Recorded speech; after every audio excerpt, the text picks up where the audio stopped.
तो कैसे हो दोस्तों, फाइनली मैं आज लेके आया हूँ नया वीडियो जो कि ओला S1 सेकंड जनरेशन का स्कूटर हमने ख़रीदा था। नरेश भाई ने जो ख़रीदा था, आज उसका मैं लेके आया हूँ रिव्यू, क्योंकि आज उसको हो चुके हैं तकरीबन 15 दिन। तो 15 दिन में क्या क्या चीज़ उसके हमें प्लस पॉइंट और क्या क्या नेगेटिव पॉइंट हमें देखने को मिले हैं, उसी पे आज बात करेंगे। तो वीडियो के साथ बने रहिए।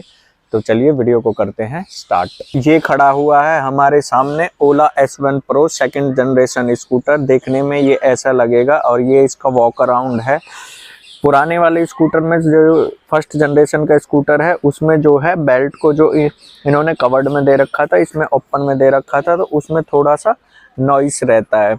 और इस वाले स्कूटर में ओपन है, ये है।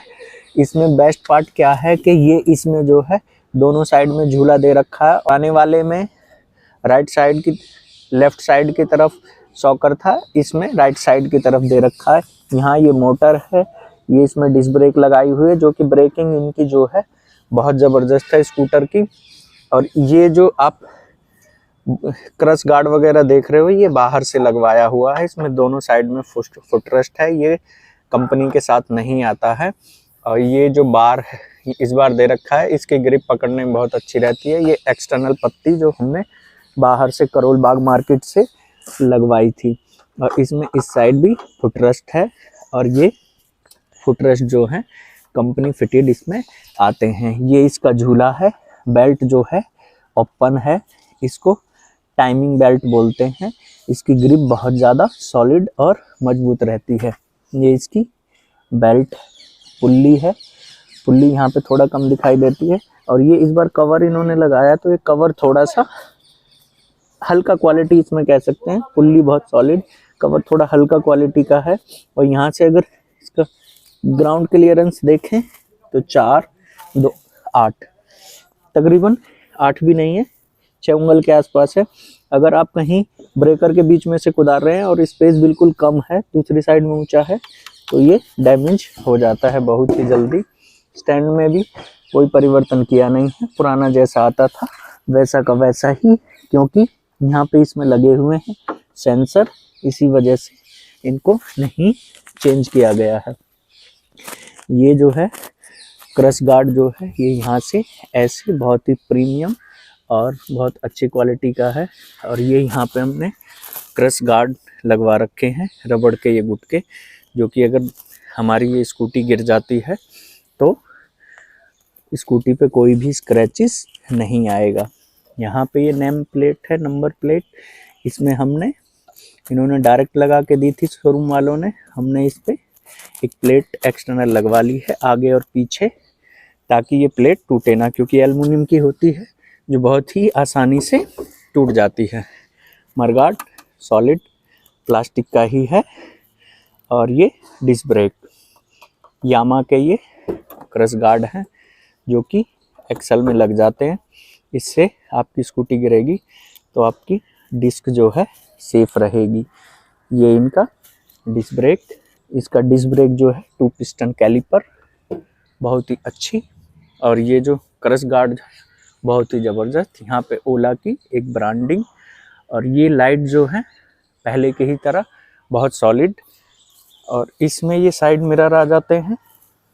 मिरर को आप देखेंगे तो मिरर में कोई खास चेंजेस नहीं है, डिस्प्ले वैसा का वैसा ही, पहले जैसा।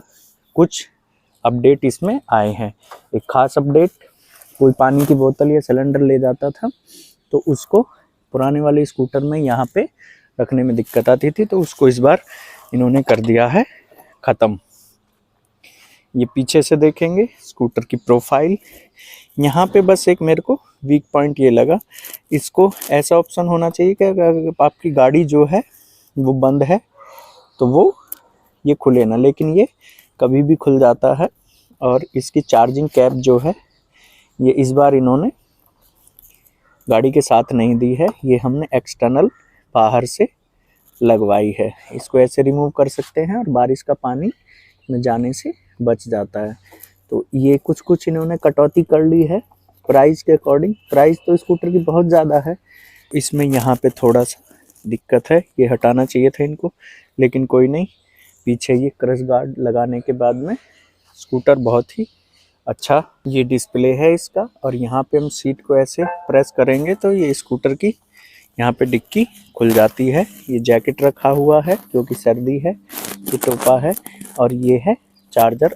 एक्सटर्नल ये वायर रखी हुई है। लेकिन इसमें अगर स्पेस की बात करें तो 32 लीटर का स्पेस है, लेकिन ये स्पेस जो है इसमें हाफ हेलमेट आ जाता है, पूरा फुल फेस हेलमेट रखते हैं तो वो इसमें नहीं आ पाता। तो अभी हमने आपको बताएं स्कूटर की बेसिक प्रोफाइल और बेसिक चीज़ें, क्या क्या इसमें एक्सटर्नल हमने ऐड कराई हैं और क्या क्या इसमें चेंजेस किया गया है। अभी हम बताते हैं इसको चलाने के बाद हमें इसमें क्या क्या प्लस पॉइंट और क्या क्या नेगेटिव पॉइंट नज़र आते हैं, तो उसी पे बताते हैं थोड़ा डिटेल। तो सबसे पहले बात कर लेते हैं इसके नेगेटिव पॉइंट की। तो जो इसमें ये एस स्टैंड दे रखा है, साइड स्टैंड, ये एल्युमिनियम का है। तो इस पे अगर हम इस स्टैंड लगा के और हम इसके ऊपर बैठ जाते हैं, जैसे बाइक पे बैठ जाते हैं, तो ये टूट जाता है, ज़्यादा लोड ये कैरी नहीं कर पाता है। और ये स्टैंड आप देख रहे हैं, तो ये सेंटर स्टैंड जो है ये आपको बाहर से लगवाना पड़ता है, जबकि आप इसको देख रहे हो ये नीचे जो रॉड लगी हुई है ये हमने बाहर आके वेल्ड कराई है, क्योंकि पहले इसमें जो रॉड लगी हुई थी वो इस पॉइंट पे लगी हुई थी।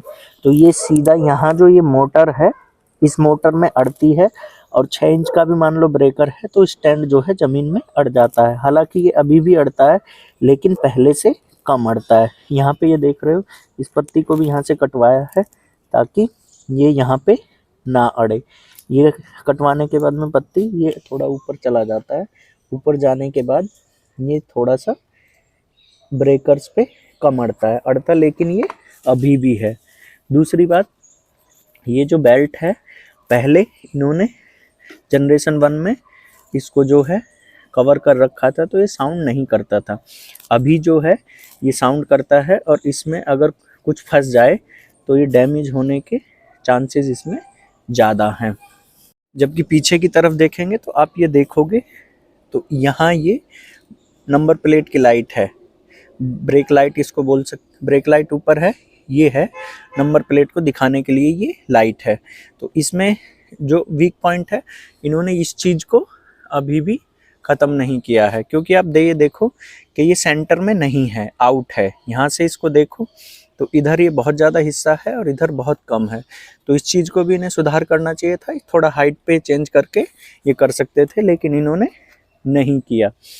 Alloy wheel it's very good, लेकिन इसमें ये थोड़ा सा और कर सकते थे। जब इन्होंने इतना सारा कुछ चेंज किया था तो ये अलॉय व्हील की जो हाइट है वो है 12 इंच, तो इसको 14 तक ये कर सकते थे, लेकिन यहाँ पे इन्होंने नहीं किया है। मोटर जो है आप ये देखोगे, स्टैंड का ये जो रबड़ है मोटर के यहाँ पे अड़ता है, ठीक है। तो मोटर की हाइट जो है, अगर आप 2 सवारी बैठे हो और आप 70-80 केजी वेट आप में है या 60-65 भी है तो ये अड़ेगा ही। उसके बाद में ये जो है यहाँ पे इन्होंने फुटरेस्ट जो दे रखे हैं ये एल्युमिनियम के ही हैं, इसको लोहे का करते तो बेटर रहता, लेकिन ओला ने शायद कॉस्ट कटिंग या प्रीमियम क्वालिटी देने के लिए ऐसा किया है। यहाँ पे इसका मुझे कोई ख़ास वर्क लगता नहीं है, लेकिन कंपनी ने दिया है कुछ सोच के। यहाँ पे जो है स्पीकर आ जाते हैं, थोड़ा सा ये स्पेस आ जाता है जिसमें ग्लव्स रखा हुआ है। चलो इस ग्लव्स को कर देते हैं वापस इसी में अंदर। और ये हुक दे रखा है, ये हुक किसी काम का नहीं है।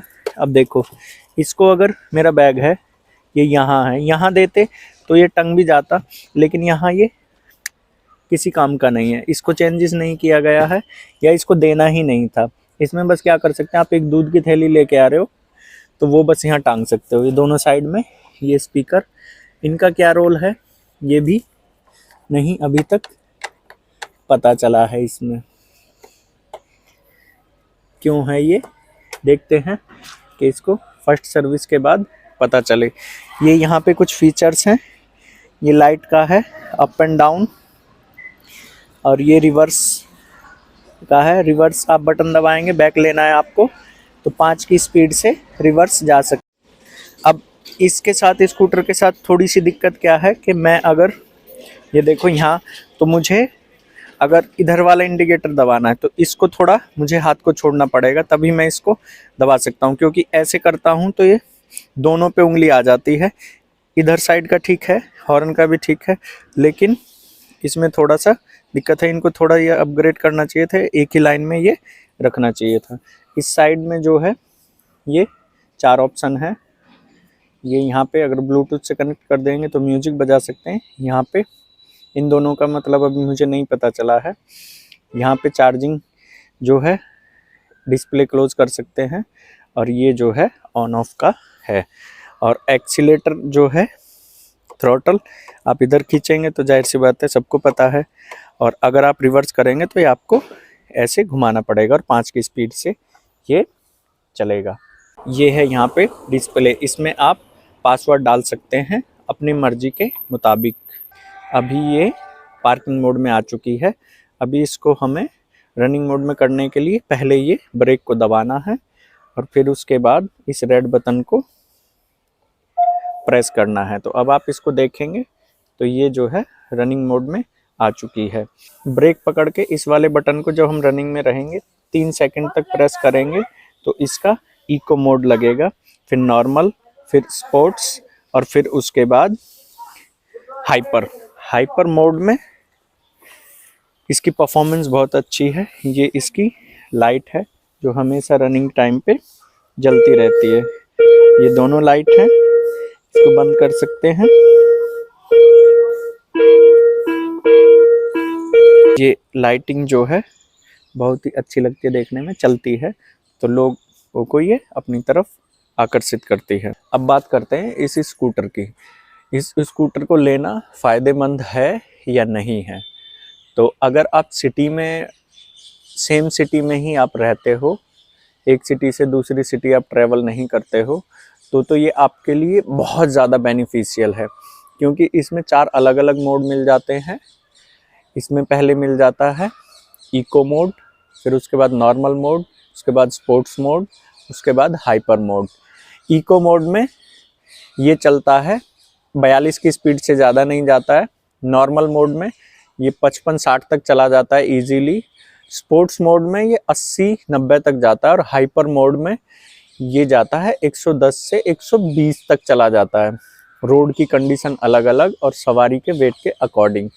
तो अगर आप 50-100 किलोमीटर, अगर मान लो आपका 70 किलोमीटर का रन डेली है, तो ये आपके लिए फ़ायदे का सौदा है, क्योंकि आप इसे हाइपर मोड में चलाओगे तो इसका परफॉर्मेंस आपको 400 से 500 सीसी की बाइक के बराबर ज़बरदस्त थ्रॉटल और इंस्टेंट पिकअप इसमें मिलेगा। स्पोर्ट्स मोड में चलाओगे तो 250 से 300 सीसी की कोई भी बाइक रहेगी उसके बराबर आपको इसका पिकअप मिलेगा। इंस्टेंट पिकअप में तो ना, अगर आप इस 300 सीसी की बाइक भी इसके साथ में रेस लगाओगे तो इंस्टेंट में उसको नहीं हरा पाएगी, बाद में जाके बाइक जीत जाए।